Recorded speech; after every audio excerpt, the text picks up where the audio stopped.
Hello and welcome to Training Tuesday, where we go through weekly tips and tricks to make your career just a little bit more awesome. This week we are talking about taking pressure off of important conversations, because whether you are interviewing or you have a big meeting for your side hustle or you have a talk with your manager coming up, this tool is going to be important to everyone at some point. And this is something that I hear a lot, is so often people struggle with how to approach conversations that feel big. They start to put a ton of weight behind, oh my gosh, this needs to go well, and they psych themselves out. And then that never works out well, right? Because when you're in your head, you're often not showing up as you at your best, and sometimes it just means something's not such a good fit. Really, every single person wants to go into any sort of big conversation and feel confident, feel like they can be themselves.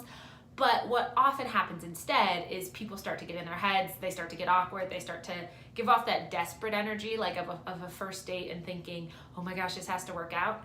We can feel that in interviews too, saying that from being on the other side, you can tell when someone's like, I need this to work, right? So you could give off a desperate energy, or you just don't act like yourself. And it's impossible for whoever's on that other side of the convo to have a good kind of two-way street going on with you. So that's what we are looking into this week, because if you've struggled with this, or if you just have a big meeting or event upcoming, I wanted to give you 3 exercises you can do to get yourself in the right headspace.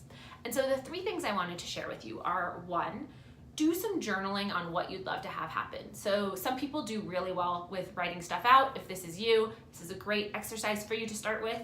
Grab a piece of paper and write out, what is my objective and what would I love to have happen, remembering that you have to detach from the outcome.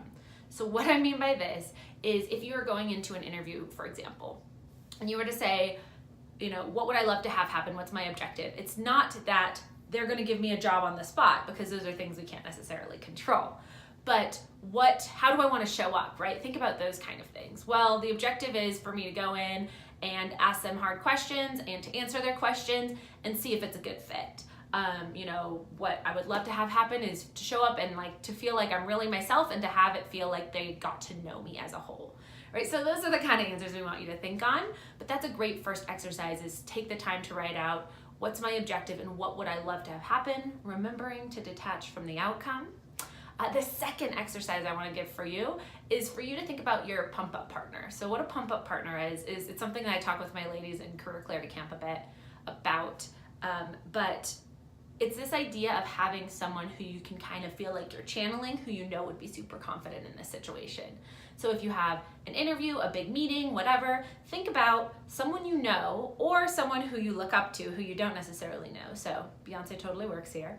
And think about how they would show up in that situation, how they would walk into the room, what kind of things they would say, how they would respond to any questions, and do your best to kind of bring that person to mind before you walk in that door. So you stand a little bit taller and you can project a little bit more confidence.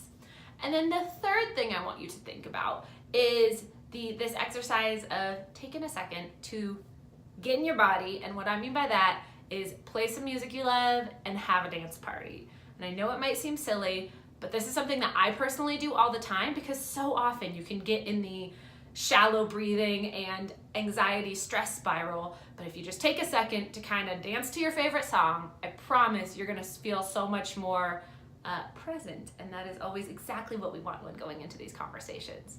Okay, so you can do those 3 exercises. At its core, I want to make sure you, at the very least, take time to take a breath, right? Give yourself some time before you go into these meetings so that you can do any of these exercises, and prep yourself mentally so that you can walk in with confidence, knowing that you can totally handle whatever it is you're doing, okay? You've made it through every tough conversation to date. I know you will make it through this one too. So try those exercises on for size. I'll be sending you good luck, and in the meantime, happy working.